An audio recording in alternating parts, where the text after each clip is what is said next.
Good evening, everybody. This is Ryan Philpott coming back at you again. I finally am getting around to doing my first real video on this. It is reading week here at the seminary. That's fancy talk for fall break. So, no classes this week, hence why I'm actually able to get around to do this. But anyway, I wanted to start. If you remember the last time, I said I wanted to start in the book of Luke. Uh, I love the Gospel of Luke. It is, at this point, my favorite Gospel. I might catch some flack for that, but that's fine. Luke was written by Luke, the apostle, the companion to the apostle Paul. Uh, Written sometime around AD 55 to AD 60, so still within the first century of Christ's life. Um, so anyway, uh, Luke is a doctor. At least that's how the history of the church has passed down onto us.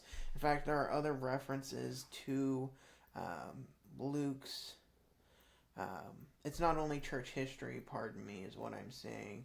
Is there's actually writings in the epistles of Paul that say that Luke was a physician.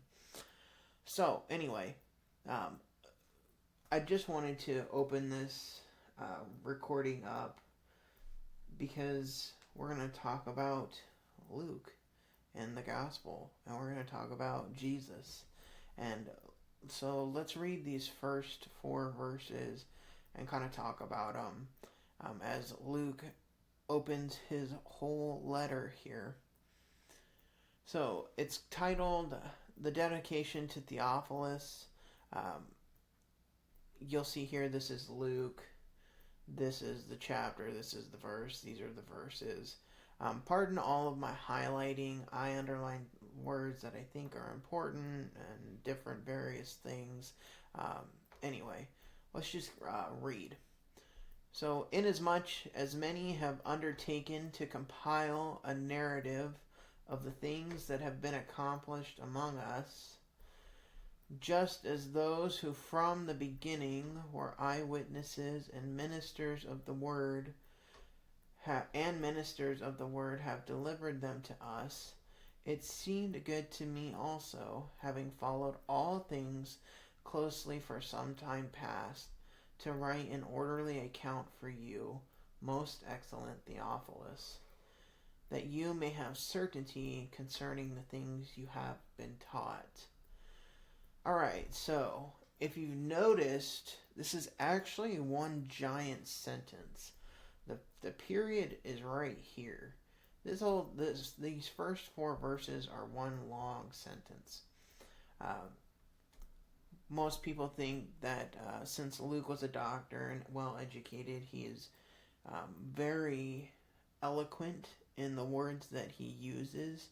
You can see that in the Greek behind the text too. I'll open it up really quick. You can see these are long words. Just so you know, you have some small ones here, but epi de per, anataxtai, all sorts of different long, eloquent Greek words written by somebody who really was educated. But anyway, I digress. Sorry, I digress a lot. Let's focus on the English because that's what we can read. So, inasmuch as many have undertaken to compile a narrative of the things that have been accomplished among us. So, what is this really saying here? It's saying that Luke is being forthright, actually. He's saying a lot of people have compiled different narrative accounts of the things that have been accomplished among us.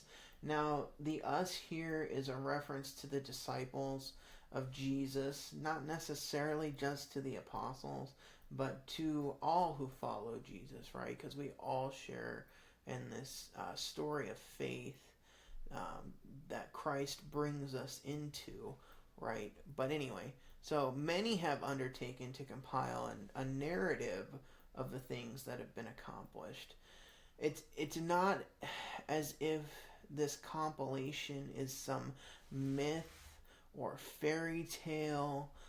It is a narrative account, so it is a story, but it is a story grounded in historical account, right? Because Luke is acknowledging that it happens among them.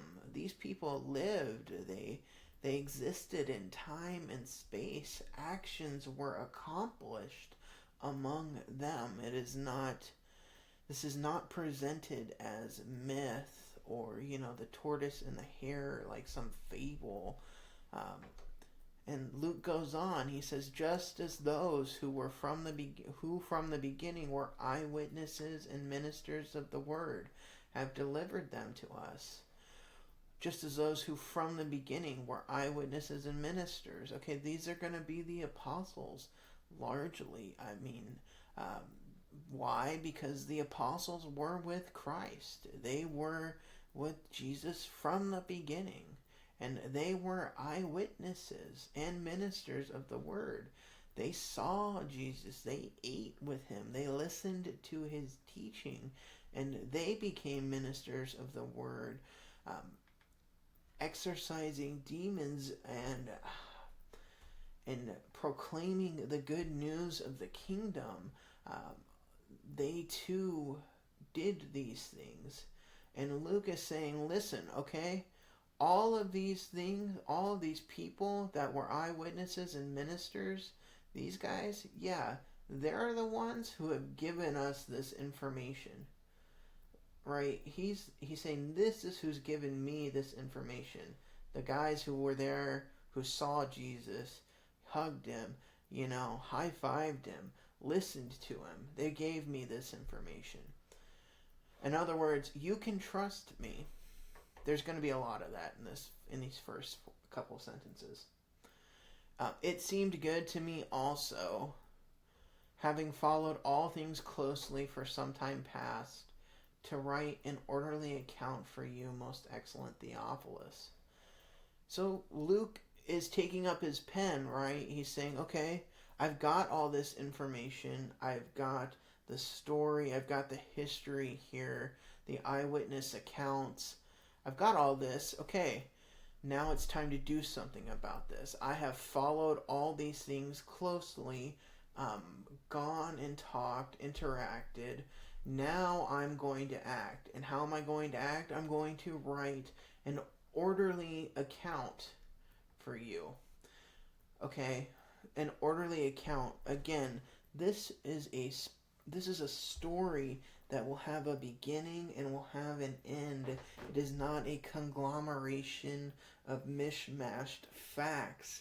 No, it's written with intent, and it will come, and it will have rising action and falling action. It will have purpose and structure and flow. All of these things that writers do and do well in order to demonstrate beyond a shadow of a doubt that this is real. What Luke is undergoing, and it's for his audience. It's for you, ultimately, as you sit here with me tonight. But it's in the text, right? It's for most excellent Theophilus.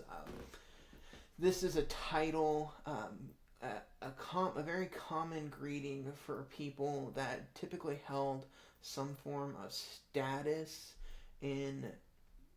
within Greek society, which is largely who Luke is writing to, in my opinion. That debates between people. But nonetheless, Theophilus himself must have been Greek. That's a Greek name if I've ever seen any. But this is a title, an address for typically somebody in a position of power, maybe a treasurer or something like that. Typically, people think that Theophilus was actually the one sponsoring Luke in order to get this gospel written.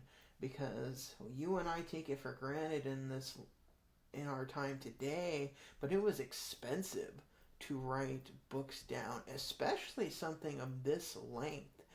Between the Gospel of Luke and Acts, which Luke also writes, they take up the majority of the New Testament in terms of word count.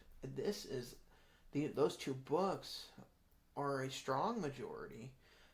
So this is no cheap undertaking. So that's what a lot of people think this is that Luke is writing this and Theophilus is his benefactor, the one who's paying for all of it. That you may have certainty concerning the things you have been taught. Again, Luke is coming at this from the point of teaching, and the teaching has already gone on, right? You have been taught, but it's to instill confidence, right? You may have certainty concerning the things you have been taught. Luke wants Theophilus to know for sure, without any doubt, that what he has received, what Luke has received and is going to write down, is the truth, and that it will reinforce the things that Theophilus has already been taught.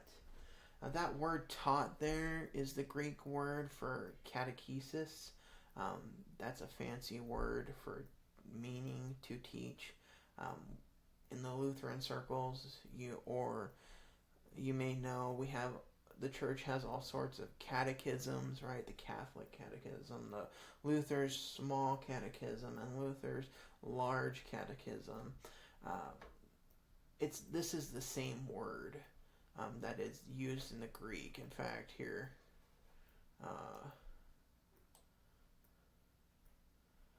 it's right there. See, catechistus, right there.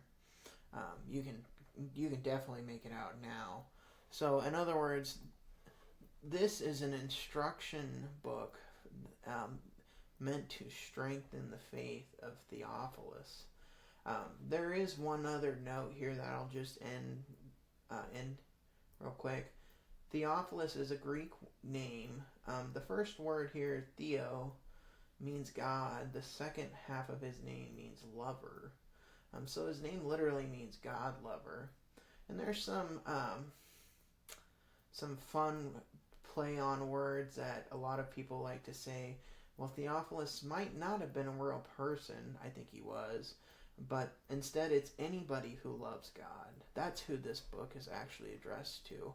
And I think in some sense that's true, right? Because Luke is hoping, beyond a shadow, is hoping that this thing gets passed down. And it certainly has. And it is written to us who love God.